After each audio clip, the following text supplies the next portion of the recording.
શ્રી વલ્લભાધીશ કી જય. ગિરિરાજ ધરણ શ્યામ સુંદર શ્યામની શ્રી ગુસાઈજી પરમ દયાળ કી જય. શ્રી ગોકુલ નાથ કી દાવ દયાળ કી જય.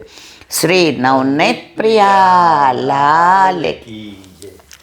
अपने माथे भ्राता सेव्य स्वरूप की बधाई वैष्णवने जाजा करीन जय श्री कृष्ण. जय श्री कृष्ण. શીતકાળના દિવસો ઠંડીની જમાવટ થતી જાય છે. વ્રજમાંથી વિડીયો આવે એટલે કોહરા ને ઠંડી આમ યમુનાજી ઉપર તો એટલું સરસ પેલું છવાઈ ગયું હોય. ગિરિરાજ બાવાનો મોકલાવે તો તમે જુઓ તો ઉપર આમ બધું એકદમ ઝાંખું ઝાંખું દેખાય ને એમ. પણ પ્રભુને એવી રીતે રાખવાના કે એમને શીત ઋતુમાં પણ વસંતનો અહેસાસ થાય. હવે તો અત્યારે આ હીટર આવી ગયા ના આવી ગયું ને. અમે નાના હતા ને તો દરેક વૈષ્ણવના ઘરે અંગીઠી હોય. અંગીઠી એટલે જે શરીરમાંથી ઉડાડે ઠંડી એ અંગીઠી. પેલા કોલસાઈ મળતા અને પેલા આવા ફ્લેટ 50 વર્ષ પહેલાં મેં રાજકોટમાં નથી જોયા. પેલી બાજુ ગેસફોડ બાજુ હોય તો મને ખબર નથી. 2 રૂમનું રસોડાનું હોય ને તો એ ડેલી બંધ હોય. એટલે ઠાકોરજીને અત્યારે તો કેવું ફ્લેટમાં તમે મૂકો તો કેટલી બધી તકલીફ થાય, પ્રભુને ગુંગળામણ થાય. એટલે ઘણા હીટર મૂકે છે અને ઘણા સગડીનો ભાવ કરે ને કીર્તન ગાય. પણ એ જમાનામાં અમને ખબર છે કે પેલા લાકડિયા કોલસાથી ને બા એમ કે સળગાવ તો એનો ધુમાડો ન થાય. ઓલા પથ્થરિયા કોલસા હોય ને એનેથી ને ધુમાડો થાય. એટલે પ્રભુના તત્સુખનો કેવો વિચાર. અને એ કેવી રીતે લાવવાની? બાર બરાબર આમ લાલ ઘૂમ થાય ત્યારે નહીં. પ્રભુ નહીં કે ફૂલથી વધુ કોમળ, માખણથી વધુ કોમળ. એટલે બા આમ કરી જોવે.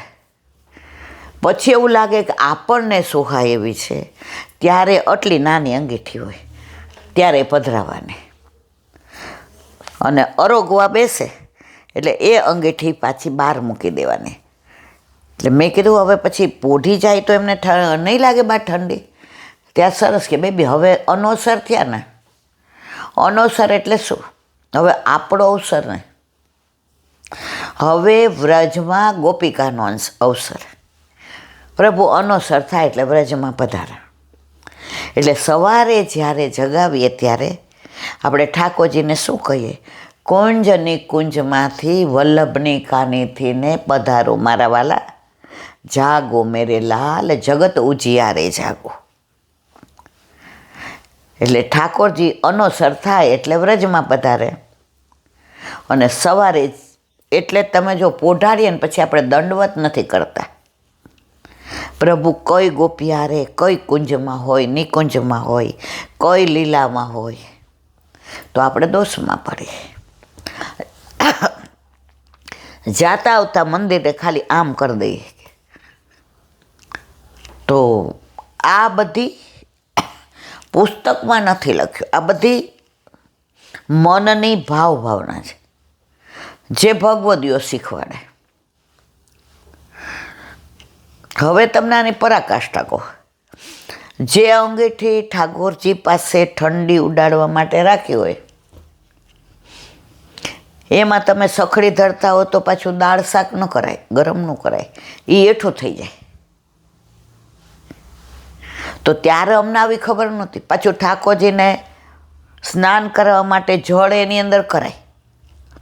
હવે નાના હોય ને એટલે મેં કીધું આ એક કરવાનું ને એક નહીં કરવાનું, તારે તો કાંઈ સમજણ નથી પડતી. પણ ત્યારે આપણામાં એવી બુદ્ધિ નહોતી, ત્યારે આપણામાં એવી સમજણ નહોતી કે કેમ ના કરાય. ધીમે ધીમે આ બધી સમજણ ક્યારે આવે? જ્યારે ઠાકોરજી ઘરમાં પધારે ત્યારે.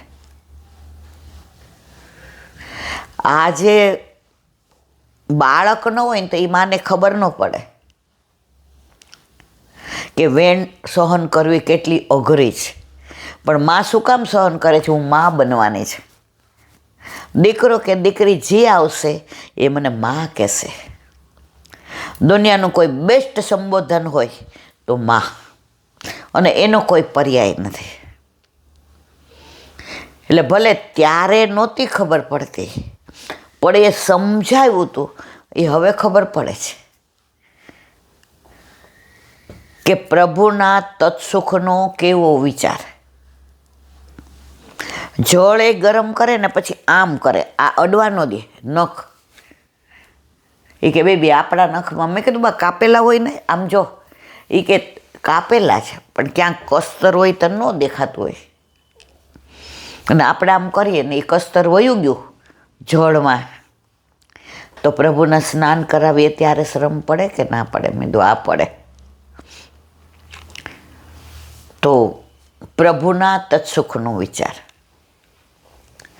પણ આપણને સંસારના તત્સુખનો વિચાર ખબર પડે છે. આને આવીના નહીં ચાલે, આના નહીં ભાવે, આવું મારાથી નહીં બોલાય. સતત આપણે સંસારમાં જ રચેલા રહીએ છીએ. એ જ વસ્તુ જો પ્રભુમાં આપણું ચિત્ત જોડાઈ જાય. આજે જ હું સવારે બપોરે ઠાકોરજીને રાજભોગ પછીની આરતી આમ કરતી હતી, તો મન, નહીંતર આરતી કરતી હોઉં ત્યારે આમ મારું મન માનો કે આજે ઠાકોરજી બરસાના પધાર્યા હોય ને, રાધાજીને મળવા ગયા હોય ને, વૃષભાનજી એમ કહેતા હોય કે જમાઈ રાજ આવ્યા છે ને, આગતા, તો બધું એ જ ચિત્તમાં હોય. એટલે આરતી કરીએ ત્યારે આપણા મનમાં યુગલ સ્વરૂપ જ હોય ને, વૃષભાનજી હોય ને, કીર્તિજી હોય ને, સખીઓ હોય ને, દાસ દાસી, એ જ બધું મનમાં હોય. આજે કરતાં કરતાં મન ક્યાંય વયું ગયું. મેં તૃપ્તિને કીધું, જો મનને બાંધવું કેટલું અઘરું છે. 90% આપણે બરાબર ધ્યાન રાખીએ. એક વૈષ્ણવ કે નહીં કે સવારે હું ઠાકોરજીને જગાડું, આ પ્રાચીનો, અત્યારના મારે બહુ પરિચય નથી ને કોઈ યારે મારે એટલું બધું ઘરોબો નથી. પ્રાચીન વૈષ્ણવ કે જેની યારે હું આવી બધી વાતો કરું, એ કે સવારે જગાડીએ ને ત્યારે એમ થાય કે જો નંદાલયમાં યશોદાજી જગાડવા જાય છે ને, ચારે બાજુ પડદા પડેલા છે ને, સૂર્યનારાયણ ઉગવાની તૈયારીમાં છે ને, યશોદામાં આમ કરીને ટેરો દૂર કરે છે, પ્રભુ વધુ માથે ઓઢીને સૂઈ જાય છે ને, માં બહુ વાલ કરે છે ને, ચરણ ચાપે છે ને, કપાળ ઉપર હાથ ફેરવે છે ને, ઉઠાડીને પોતાની ગોદમાં લે છે ને, ઠાકોરજી માને આલિંગન કરીને એકદમ ચોટી પડે છે. માં મોકો બોત નિંદાવે, માં મોકો બોત નિંદાવે, અને ખોળાની અંદર પ્રભુ ઝાર અંદર, એટલે જાળીમાંથી ગોપીઓ આ બધા દર્શન કરતા હોય છે. અને ઠાકોરજી બગાસી ખાતા ખાતા મા સામું જોઈને પાછો છેડો લઈ ઓઢીને સૂઈ જાય છે. માં મોકું બળી નીંદ આવે. આ બધા ભાવના પ્રાચીન વૈષ્ણવોને આવડે. મને ને તમે, આપણે સાંભળ્યું છે તો કોક વાર યાદ આવી જાય તો એવું ફીલ થાય. અને તરત પછી જે ગુરુદેવે આપણા ઠાકોરજી પુષ્ટ કર્યા હોય એટલે તરત આપણે એને ગોદમાંથી ને એમના હસ્તમાં દઈએ. એટલે એ ગોદમાં લઈને કે વાહ પ્રભુ, તમારે તો વૈષ્ણવને ઘેર આનંદ પરમાનંદ છે, આજે આપ તો બહુ પ્રસન્નતામાં છો. ત્યારે વહુજી એમ કે મારા હાથમાં તો આપો. તો યુગલ સ્વરૂપ પાછા ઠાકોરજીને ગોદમાં લઈ વાત્સલ્ય ભાવથી ને પછી નિકુંજ ભાવથી ને, જે નિકુંજમાં પ્રભુ પધારે ત્યાં તરત જે ગુરુદેવે બ્રહ્મ સંબંધ આપ્યો હોય એ વહુજી કે લાવો લાવો લાવો, નિકુંજમાંથી સીધા અહીંયા પધારે છે. વલ્લભની કાનીથી ને જાગ્યા, અને વહુજી પાછા જેમણે બ્રહ્મ સંબંધ આપ્યું છે એ ગુરુદેવના હસ્તમાં દે, અને આપણી સામે મંદ મંદ મુસ્કાય અને કે ઠાકોરજી બહુ પ્રસન્નતામાં છે. આ બધી ભાવના ક્યાંય પુસ્તકમાં ના લખી રહે. આપણા છોકરાને શું રમાડવું, શું ખવડાવવું, ઘણીવાર આપણે આમ નહીં કહેતા હવે 2 લાફા માર દઈશો, ઊભો થઈ જા.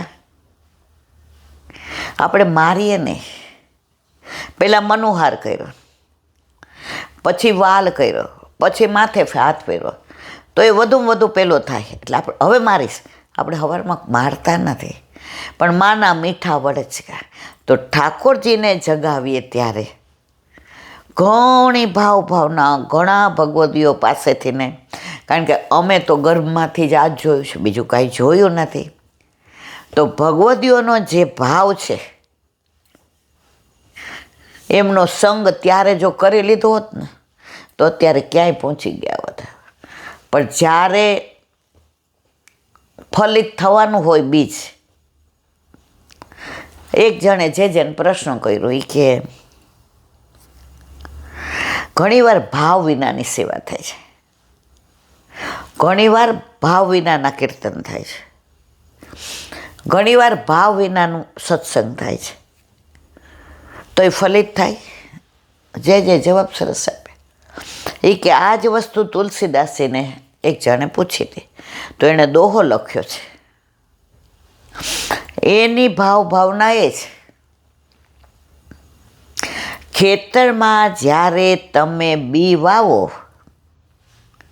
ત્યારે ઊંધું હોય, સવડું હોય, ચત્તું હોય, આડું હોય, ગવડું હોય, એ બી ઉગ્યા વિનાનું રહેતું નથી. એમ તમે ગમે ત્યારે ભગવત નામ લ્યો, કોક વાર ભાવથી લ્યો, કોક વાર પરાણે લ્યો.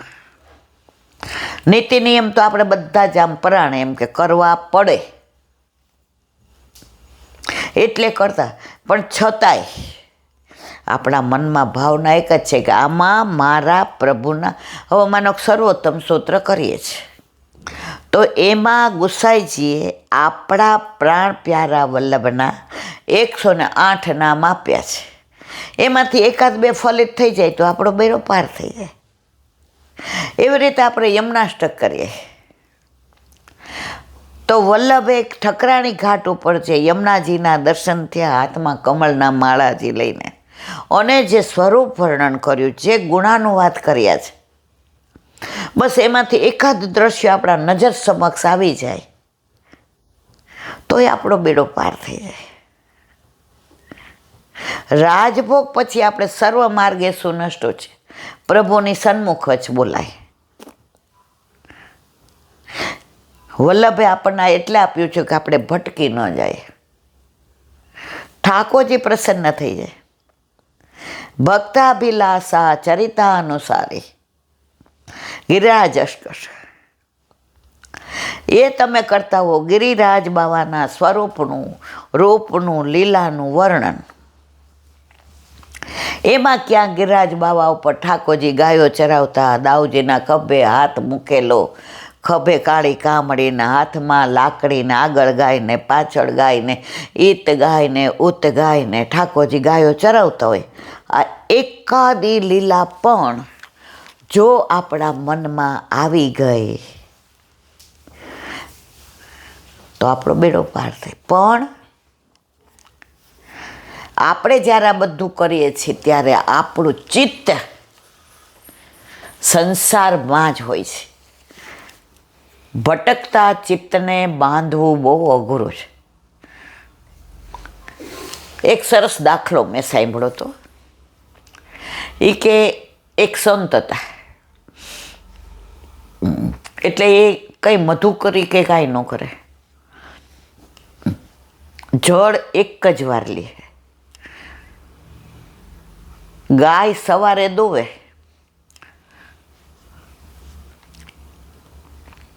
એ ભોગ ધરાવી અને એ દૂધ લઈ લે એની અંદર કશું જ નહીં, અને સાંજે દોવે ને એ કેટલું દોવે, બછડાને પી લેવા દે, અને જે આટલું વધે કે આટલું વધે એ પીએ. હવે બછડું મોટું થયું એટલે સંત મહાત્માએ વિચાર કર્યો, મારે કાંઈ વધુ દૂધની જરૂર નથી.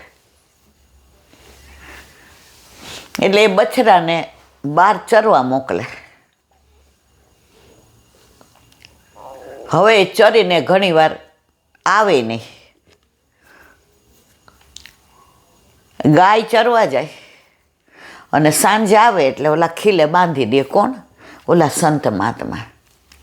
અને ગાયને સંત મહાત્મા ઉપર એટલો ભાવ, એટલો પ્રેમ કે સવારે બ્રહ્મ મુહૂર્તમાં સંત મહાત્મા જાગે એ પેલા ગાય ભાંભરીને એલાર્મ વગાડી દે. જાણે ગાયને ઘડિયાળમાં જોઈને ખબર પડતી હોય કે હવે બ્રહ્મ મુહૂર્ત થયું. એટલે જેવી ગાય એટલું મીઠું ભાંભરે તો બ્રહ્મ મુહૂર્તમાં જાગી નદીએ સ્નાન કરી એમનું સંધ્યાવદન એમનું આ તે બધું કરી અને 7 વાગે ગાય દોવાને ઓલું બછરું તો એને બરાબર ધાવી લીધું. એટલે કોક વાર આટલું દૂધ નીકળે કે આટલું નીકળે. આમ કરતાં કરતાં સમય જવા માંડ્યો. હવે એકવાર સંત મહાત્માને લાધી ગયો કે હવે મારે ઠાકોરજી પાસે જવાનો સમય છે. એટલે એણે ગાયને છોડી દીધી કે હવે મારે એને ખૂંટે બાંધવી નથી, હવે મારે દૂધ નહીં દોવું, કારણ કે હવે હું દોઈ શકું એમ નથી અને માનો કે પરાણે દઉં તો હવે હું પી શકું એમ નથી અને પીવું તો હું પચાવી શકું એમ નથી, કારણ કે મને ખબર છે કે હવે મારે ઉપર જવાનો સમય આવી ગયો છે. એટલે ગાય ચરવા ગઈ ને તો એમણે પછી ઓલાને કીધું કે તું તારે એને નહીં લઈ આવ તો ચાલશે, કારણ કે સંત મહાત્મા સમજી ગયા કે આ ગાય પાછી મારો વિરહ કરશે, એટલે મારી હાજરીમાં જ એ ભલે બીજે બંધાઈ જાતે. ઓલો ન લઈ આવ્યો તો સાંજે ગાય આવી ગઈ અને જે ખીલે બાંધતા ત્યાં આવીને બેસી ગઈ, આઘી નહીં પાછી નહીં. ઓલો બછડાએ પી લીધું એટલે પાછો અવાજ કર્યો, આવી જાઓ, પણ આપણે તો ત્રેવડે નહોતી. હવે ત્રીજા દિવસે સાધુ મહાત્મા સંત મહાત્મા સમજી ગયા કે આજે મારો છેલ્લો દિવસ છે. એટલે ગાયનું ગોબર ને ગૌમૂત્રને લઈને બધું ચોખ્ખો ને કરીને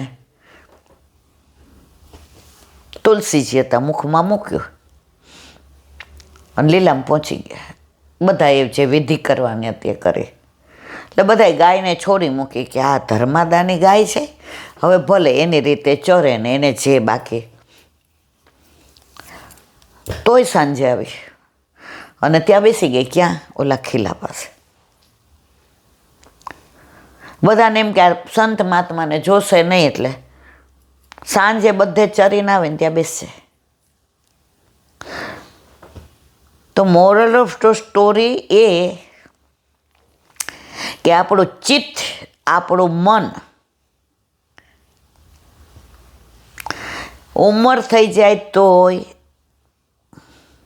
બધાય કહે કે હવે ભગવાનમાં ધ્યાન આપો.